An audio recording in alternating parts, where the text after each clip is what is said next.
now we come to the last speaker of this session, Witty Bindra, IIT Delhi, and he is with Kyndryl currently. He's a global executive and strategic advisor. Witty, you have 10 minutes. Over to you. Thank you. So this is working now. Hi. Sustainability since morning, and now we have to make this world a better place to live.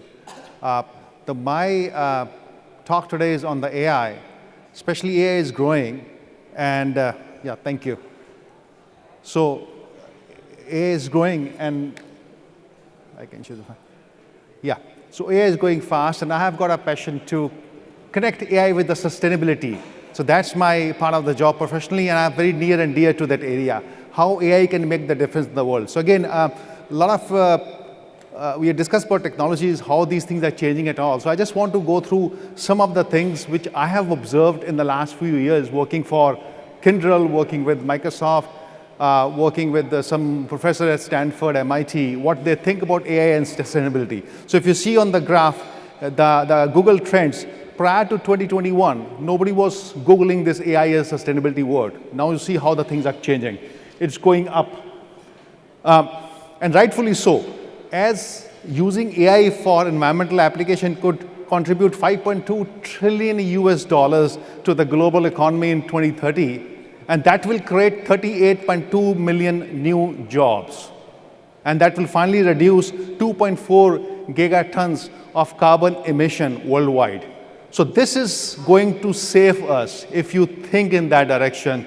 So my immediate thing was like what happened in LA, California, as Praful was mentioning, the wildfires.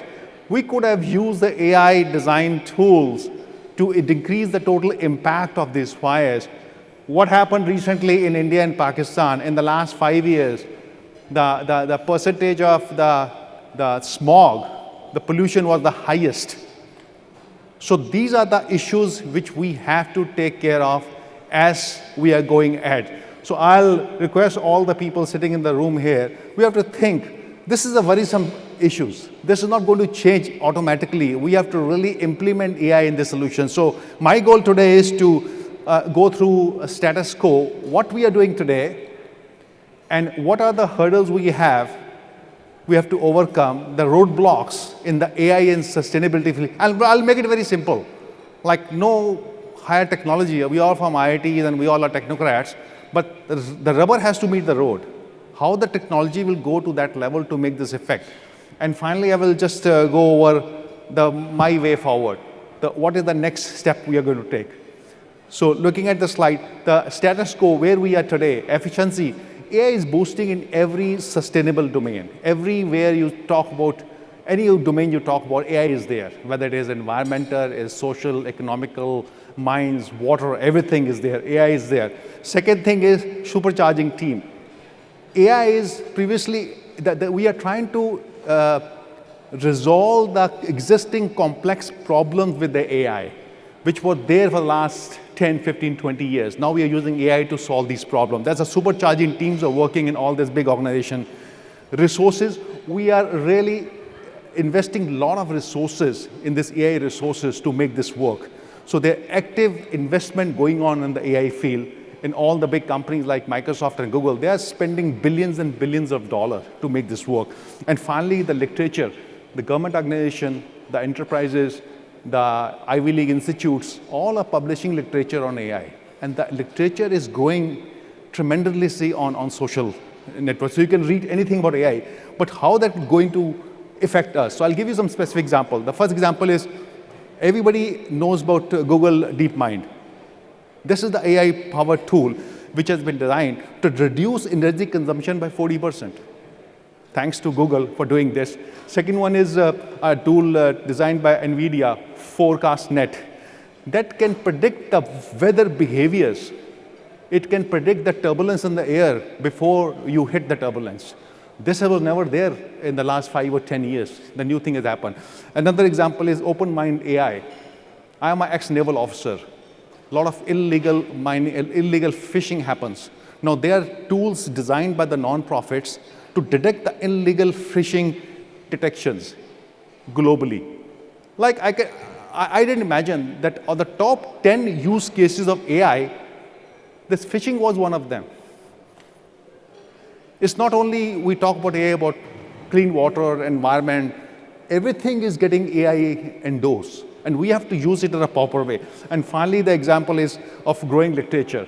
I'm from Kyndryl. So we have joined hands with Microsoft, and we came up with a global sustainability barometer study. And this was while talking to 1,500 sustainability leaders in 20 different countries, coming from 9 different industries.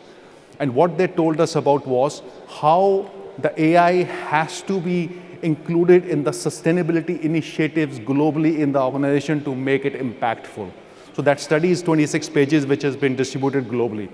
So going ahead to my goals today, what are the hurdles? What are the shortcomings we have? What we can do? The first is the AI tools, they're power hungry. They need a lot of power, they need a lot of resources to work. We have to feed them all the time. The second hurdle is the regulatory mismatch. A lot of countries in their silos, they are developing AI governance, AI strategies, and they are not making the effort to consolidate all the technology advancement happening in different countries and come up to a global level in one skill. That's not happening. People are doing their own stuff in different countries. Being a global expert, I have 42 countries to manage. So I travel a lot.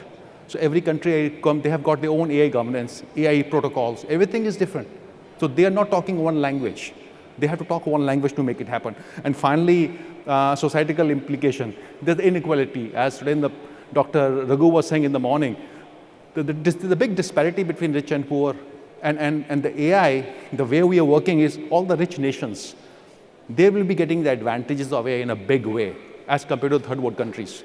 We have to make sure this thing doesn't stay in America and Europe. It comes to India. How that will make a difference here? So these are the hurdles. Again, examples. ChatGPT. I think everybody in the room uses ChatGPT. Can you imagine how much electricity is used for one query on ChatGPT? 10 times more than Google research. So you all are generating carbon footprint. You all are adding to the global thermal warming because of using a ChatGPT. We have to come up with some models, how we can reduce the power which these tools are using. Second is a mismatch. In the Stanford study in 2023, more than 60 countries have got their own AI governance rules and regulations. They don't talk to each other. So you have to have a unified effort to do all these things. It's not happening right now. And the last is the Oxford Insight. They said that 181 countries have found that the lowest scoring age in AI readiness. So the rich countries are implementing AI. And the poor countries, they don't have those models even ready to implement. So there's a big disparity between the rich nations and so-called the third world countries. So we have to bridge this gap. Finally, the way forward. What is way forward? As Dr. Raman said, these are the sustainability goals, 17, and we are lacking in these goals. This has to be accomplished by 2030. It's not going to happen. And the million-dollar question is, why they are lacking? So again, I go to the barometer study, which was done by Microsoft and Kyndryl. We came up with the 3 main things why these goals are lacking. The first one is 84% of organizations, 84%, they have got their sustainability goal in their books, but only 20% of them are using for their strategies. They're good material to sit on the shelf, but they're not using those strategies for the projects, data-driven projects. That's a big gap there. Second one is 54% businesses, they feel the sustainability goals and initiatives are incorporated in their ecosystem, but 19% are using those goals for the decision making, for strategic planning. I'm a CEO of a company. I have got the goals to do the whole world. We have to walk the talk. We should not be doing the corporate window shopping. We have to do more than that. Most of the corporates are doing corporate window shopping right now. They are putting things on the shelf, but they're not implementing things. And the final thing was they found that 55% organizations have got these goals, and 65% of the people are using these AI initiatives to do the Excel and Word and PowerPoint. They're using the AI for those reasons, to basically analyze the data. They're not doing any predictive analysis. They're not doing any quantum computing. They're using AI for the historical data. We have to come up from that whole ecosystem. AI is not only for historical data. AI is there for prediction future. So that's all from my side. Calls to action was how to blend technology with sustainability teams, go beyond reports, and of course, think bigger. So everybody in this room has a task to make sure it happens. And that's all from my side. Big round of applause. Any questions you have, let me know. I'm working with the academias, I'm working with the industry experts, I'm working with the government organization, non-profits to make it work. Talk to me if you have any idea. We can go deep dive into all the AI technologies happening in the global world. Thank you very to much. the audience also. Big round of applause for all of you for being here with us so patiently. And now over to Advait. Thank you, sir. Can I request all the speakers and panelists of this session to come on stage, please?